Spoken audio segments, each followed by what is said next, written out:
Hello students, very good evening. So ఈరోజు మనం grand test 3కి సంబంధించి జనరల్ అవేర్నెస్కి సంబంధించి మనకు వచ్చిన బిట్స్ కోసం ఒకసారి ఆ షార్ట్గా డిస్కస్ చేద్దాం. Okay, so let's see. So first question is, which of the following medieval Indian ruler is known for his policies of market central? So ఇక్కడ మనకి తెలుగులో చూసుకుంటే మధ్యయుగ భారత పాలకుల్లో ఎవరు మార్కెట్ కేంద్ర విధానాలకు ప్రసిద్ధి చెందారు? ఆప్షన్స్: బహుళల్ లోడి, ఫిరోజ్ షా తుగ్లక్, అలావుద్దీన్ ఖల్జీ, బాల్బాన్.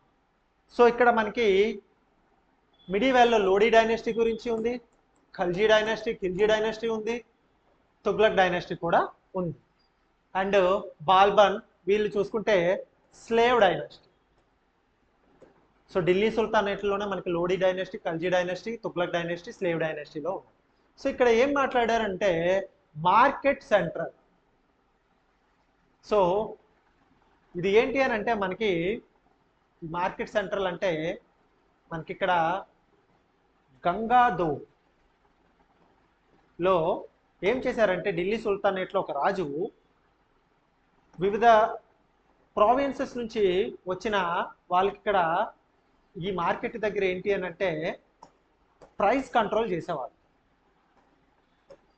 అంటే ఆ రేట్స్ అనేవి ఫిక్స్ చేశారనమాట. ఆ రేట్కే ఎవరైనా సరే కొనాలి, ఎవరైనా సరే అమ్మాలి.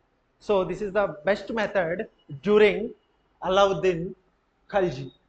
ఈయనే ఈ మార్కెట్ సెంట్రల్ విధానాన్ని తీసుకొచ్చారు. దానివల్ల ఏం జరిగేది అంటే ఇక్కడ అలావుద్దీన్ ఖల్జీ టైంలోని మనకి సోల్జర్స్ వాళ్ళకి కావాల్సిన హార్సెస్, ఈ హార్సెస్కి కూడా బ్రాండింగ్ ఇవ్వడం జరిగింది, grade A, grade B, grade C అనేసి. సో ఏ రేట్ అయితే ఫిక్స్ చేశారో అక్కడ ఉన్న ప్రోడక్ట్స్, అక్కడ ఉన్న ఏదన్నా ఆకుకూరలు అవ్వచ్చు, తినుబండారాలు అవ్వచ్చు, అవి ఆ రేట్కే ఫిక్స్ చేసిన రేటుకే అమ్మాలి, ఫిక్స్ చేసిన రేట్కే కొనుక్కోవాలి. ఆ విధానాన్ని తీసుకొచ్చిన వ్యక్తి అలావుద్దీన్ ఖల్జీ అనమాట. సో ఇక్కడ ఈ పర్సనే మనకి మార్కెట్ సెంట్రల్ ఎవరు చేశారనంటే Alauddin Khilji. Okay, so Lodhi dynasty, Tughlaq dynasty, Firoz Shah Tughlaq వీళ్ళెవరు ఇది ఫాలో అవ్వలేదు. బాల్బన్ అసలు ఇంట్రడ్యూసే చేయలేదు. ఈ మార్కెట్ విధానాన్ని తీసుకొచ్చిన వ్యక్తే Alauddin Khalji. The next question is, strongest forces responsible for the phenomenon of tides?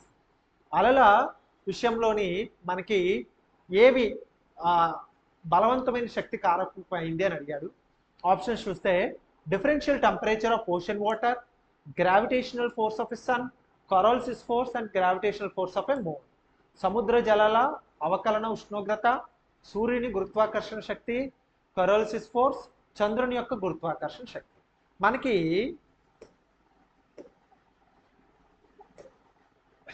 ఈ ఓషన్ వాటర్ అనేది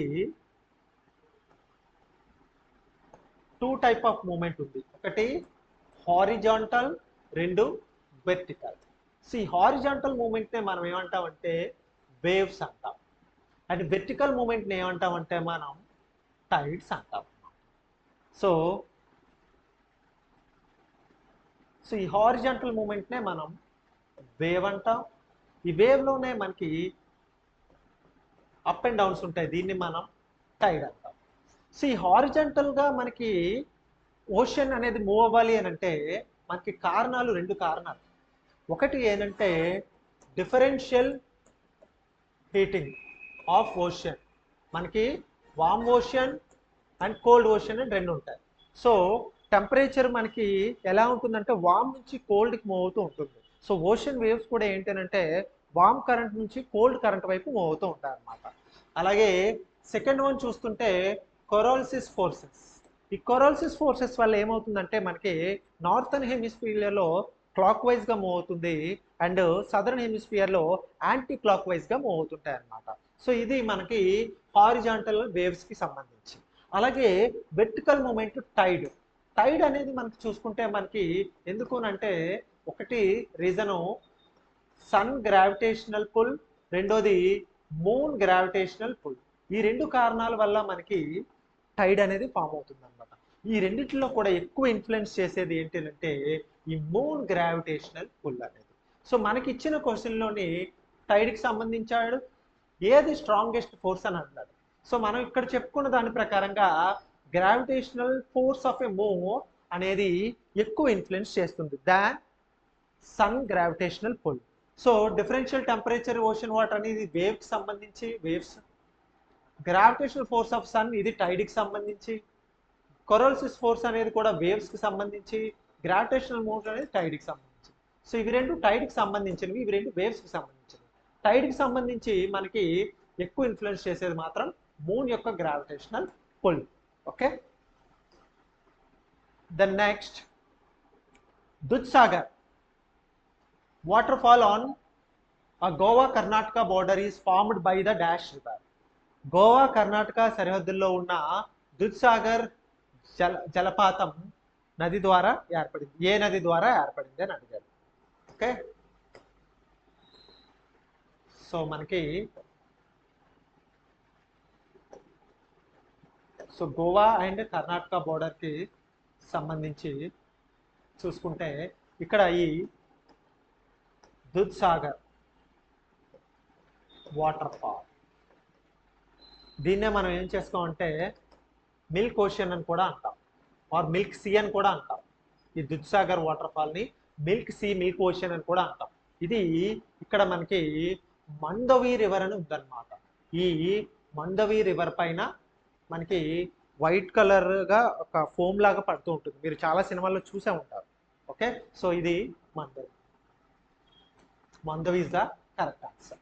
ఓకే, మలప్రభ, ఘటప్రభ ఇవి గోదావరి ట్రిబ్యూటరీస్ కింద వస్తాయి. ఓకే,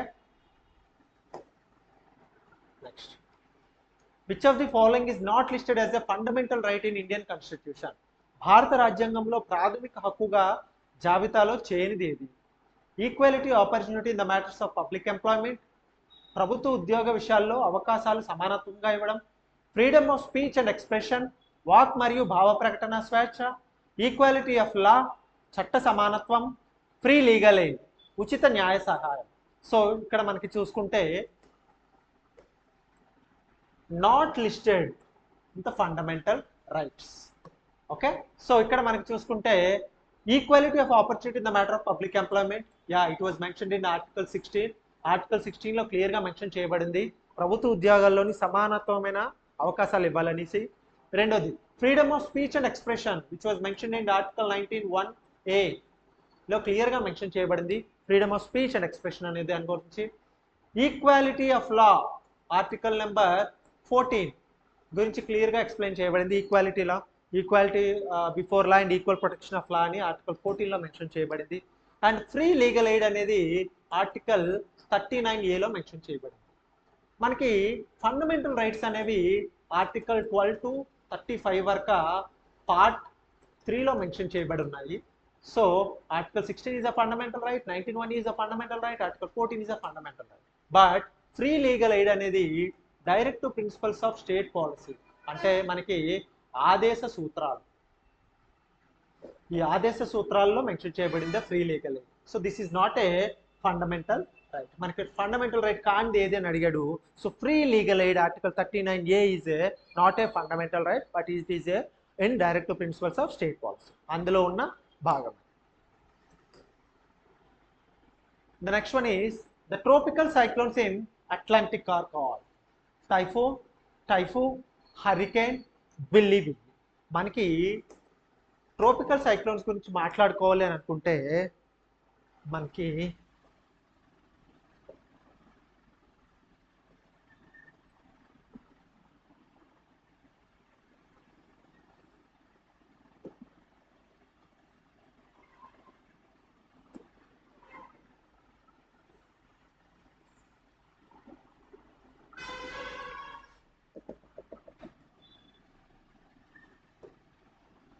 సో ఇది ఏషియా, ఇది యూరప్, ఇది ఆఫ్రికా, ఇది నార్త్ అమెరికా, ఇది south America, and this is Australia. This is Indian ocean, this is Pacific ocean, this is north Atlantic, south Atlantic. So మనకి ఈ ట్రోపికల్ సైక్లోన్స్ అనేవి ఒక్కొక్క ప్లేస్లో ఒక్కొక్క పేరుతో పిలుస్తారు. ఇక్కడ మనకి ఏర్పాటైన ట్రోపికల్ సైక్లోన్స్ని విల్లీ విల్లీ అంటారు. అంటే ఆస్ట్రేలియా, వెస్ట్రన్ ఆస్ట్రేలియాలో ఉండే వాటిని విల్లీ విల్లీ అంటారు. ఇండియన్ ఓషన్లో ఫామ్ అయ్యే వాటిని మీ అందరికీ తెలుసు, they are called as typhoons. పసిఫిక్లో ఉన్న వాటిని కూడా టైఫూన్స్ అంటారు. సో ఈ రెండు టైఫూన్స్ అంటారు, ఇది విల్లీ విల్లీ అంటారు. ఈ నార్థన్ అట్లాంటిక్ ఇక్కడ మనకి ఫామ్ అయ్యేవే మనము హర్రికేన్స్ అంటాం. హరికేన్స్. ఓకే, సో మనకి ఇక్కడ ఆప్షన్ ఏంటి అని అంటే అట్లాంటిక్ ఏరియాలో అని అన్నారు, అట్లాంటిక్లో ఫామ్ అయ్యేది. సో ఆప్షన్స్ విల్లీ విల్లీ ఇది ఆస్ట్రేలియా, వెస్టర్న్ ఆస్ట్రేలియాలో ఉంటుంది. హరికేన్స్ అనేవి మనకి నార్త్ అట్లాంటిక్. టైఫూన్ అనేది మనకి ఇండియన్ ఓషన్ అండ్ పసిఫిక్లో ఉంటుంది. సో ఇక్కడ మనకి అట్లాంటిక్ కావాలి కాబట్టి Hurricanes is the right answer. Okay, so ఇవి టైఫూన్, ఇది టైఫూన్ అంటాము, ఇది విల్లీ విల్లీ. అండ్ ఇక్కడ మనకి ఉండేది north America and north Atlantic. ఇక్కడ నార్త్ అట్లాంటిక్ ఓషన్ ఉంటుంది, ఇక్కడ ఫామ్ అయ్యేవే మనకి Hurricanes. Okay, yeah. So the next one is renowned peacock throne was made for the Mughal Empire. ప్రఖ్యాతి నెమలి సింహాసనం మొఘలు చక్రవర్తి కోసం తయారు చేయబడింది. సో అవి ఏంటేంటి ఆప్షన్స్ ఏమి ఇచ్చారు? బాబర్, అక్బర్, షాజహాన్ అండ్ జహంగీర్. సో ఇక్కడ మనకి ఈ పికాక్ థ్రోన్ అనేది చాలా ఇంపార్టెంట్ అమ్మా. ఇది ఎవరి ఆస్థానంలో ఉండేది అని అంటే మనకి చూసుకుంటే option Shahjahan is the right answer. ఎలా ఉంటుంది అని అంటే మనకి ఇక్కడ ఒక పికాక్, ఇక్కడ ఒక పికాక్, ఇక్కడ ఒక peacock.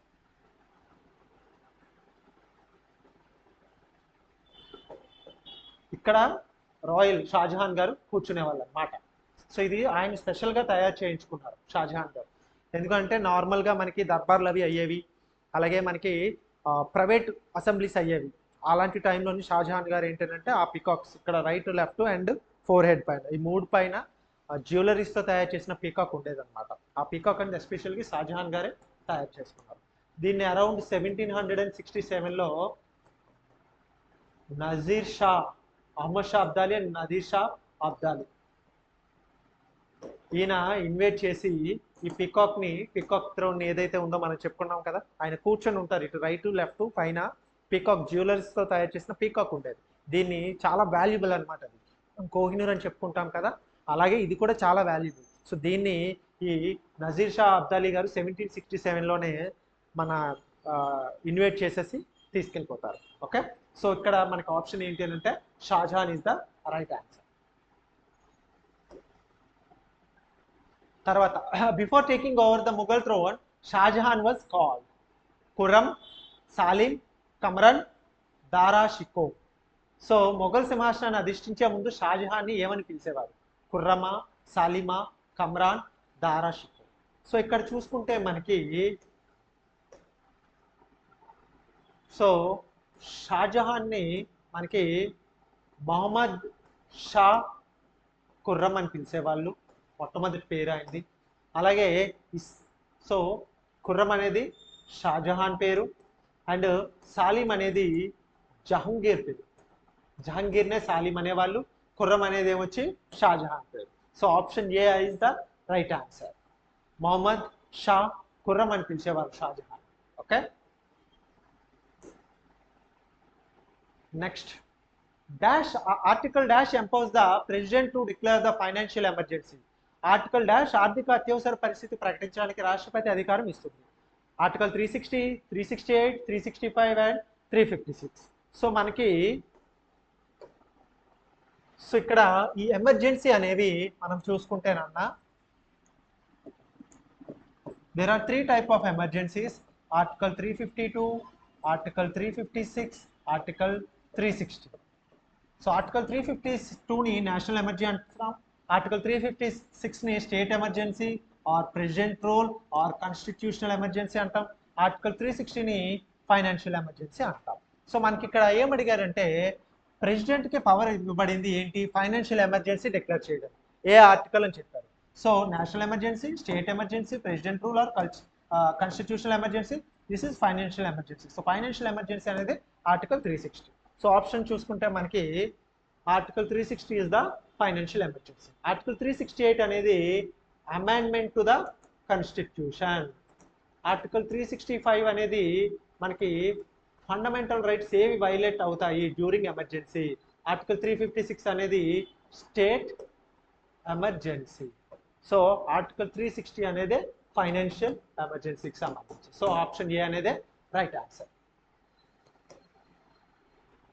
So the next one, Paika rebellion was led by. So Paika తిరుగుబాటుకు నాయకత్వం వహించిన వ్యక్తి ఎవరో అని అడిగారు. బక్షి జగబంధు, తితుమిర్, సిద్ధు, కాన్హు అనే 4 ఆప్షన్లు ఇచ్చాడమ్మా. సో మనకి ఈ పైకా రెబెలియన్ అనేది మనం చూసుకుంటే ఈ ఒడిశా ప్రాంతంలోని 1817, 16 ఆ టైంలో జరిగిందనమాట. 1816, 1817 ఈ పైకా రెబెలియన్. ఎందుకనంటే 1803లోని బ్రిటిష్ వాళ్ళు ఈ ఒడిశాని వాళ్ళ అండర్లోకి కొలోనియల్ చేశారు. కొలోనియల్ చేసిన తర్వాత వీళ్ళ అండర్లోకి ఒడిశా మొత్తం వెళ్ళిపోయింది. అప్పుడు అక్కడ ఉన్న పైకా అనే ఒక జాతి వాళ్ళు ఏం చేశారనంటే ఈ ఒడిశా వాళ్ళు విధించిన జమీందారీ విధానం,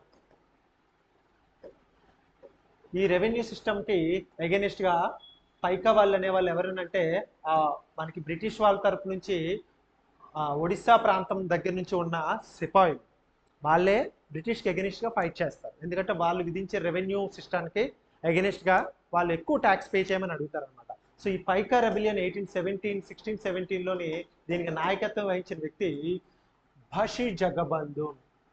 Bakshi Jagabandhu. Jagabandhu is nothing but Jagannatha Swamy ఉన్నారు కదా, జగన్నాథ స్వామి, పూరి జగన్నాథ స్వామి, ఆయన కింద చెప్పుకుంటారు ఈ జగబంధు బక్షి జగబంధు. ఓకే, సో ఈయనే ఈ పైకా రెబెలియన్కి లీడర్. చాలా ఇంపార్టెంట్ అమ్మా పైకా రెబెలియన్.